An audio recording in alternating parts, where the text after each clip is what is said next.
Les unités de contenance.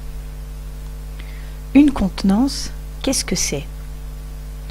C'est l'espace ou le volume occupé par un liquide. Évidemment, plus il y a de liquide, plus il occupe d'espace.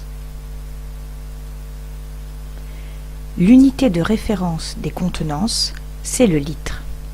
C'est une unité que tu connais, c'est celle qui sert à mesurer la contenance d'une brique de lait par exemple. Une brique de lait, c'est 1 litre. Pour mesurer des contenances 10 fois plus petites que le litre, on utilise les décilitres. Par exemple, dans ce gobelet, il y a 5 décilitres. Pour mesurer des contenances 100 fois plus petites que le litre, on utilise le centilitre. C'est par exemple la contenance d'une cuillère à soupe. Pour mesurer des contenances 1000 fois plus petites que le litre, on utilise le millilitre. Par exemple, dans cette petite cuillère en plastique qui sert à doser un sirop, il y a 2,5 millilitres. Les unités les plus courantes sont le millilitre et le centilitre. Le décilitre est plus rarement utilisé et il l'est surtout en cuisine. Toutes ces contenances sont des sous-multiples du litre, parce qu'il faut diviser le litre par 10, 100 ou 1000 pour les obtenir. Pour mesurer des contenances 10 fois plus grandes que le litre, on utilise le décalitre. Cette unité n'est jamais utilisée, sauf pour les conversions. C'est pourquoi je n'ai aucune illustration à te proposer. Pour les contenances 100 fois plus grandes que le litre, on utilise l'hectolitre. Par exemple, dans cette baignoire, il y a 2 hectolitres, c'est-à-dire 200 litres. Et enfin, pour mesurer des contenances 1000 fois plus grandes que le litre, on utilise le kilolitre. Le kilolitre est utilisé par exemple pour des gros volumes comme des tonneaux de vin.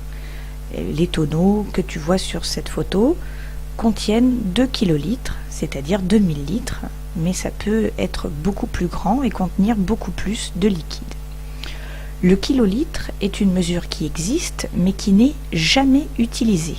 Elle est remplacée par le mètre cube que tu verras au collège. Le décalitre, l'hectolitre et le kilolitre, puisque tu vas le rencontrer dans les exercices de contenance, sont des multiples du litre, puisqu'il faut les multiplier par 10, 100 ou 1000 pour les obtenir. Lorsque tu veux réaliser une recette de cuisine, dans laquelle les mesures ne sont pas toutes exprimées dans la même unité, tu vas être obligé de les convertir. Pour convertir des mesures de contenance, on utilise là encore un tableau de conversion et il s'utilise de la même manière que le tableau de conversion des mesures de masse ou des mesures de longueur. Par exemple, ici, pour convertir 375 litres en centilitres, tu dois repérer d'abord le chiffre des unités dans 375 litres. Évidemment, c'est 5, c'est donc le 5 que tu vas placer dans la colonne des litres.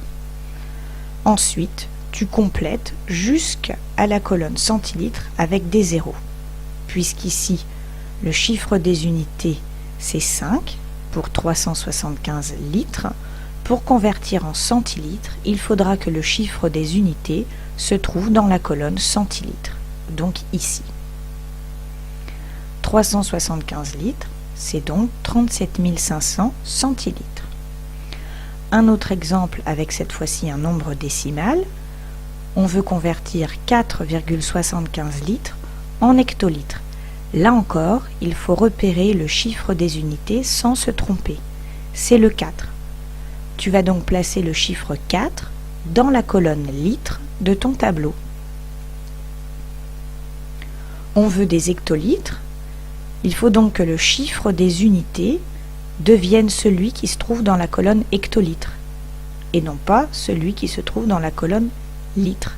Il va donc falloir déplacer la virgule, mais ça ne suffira pas.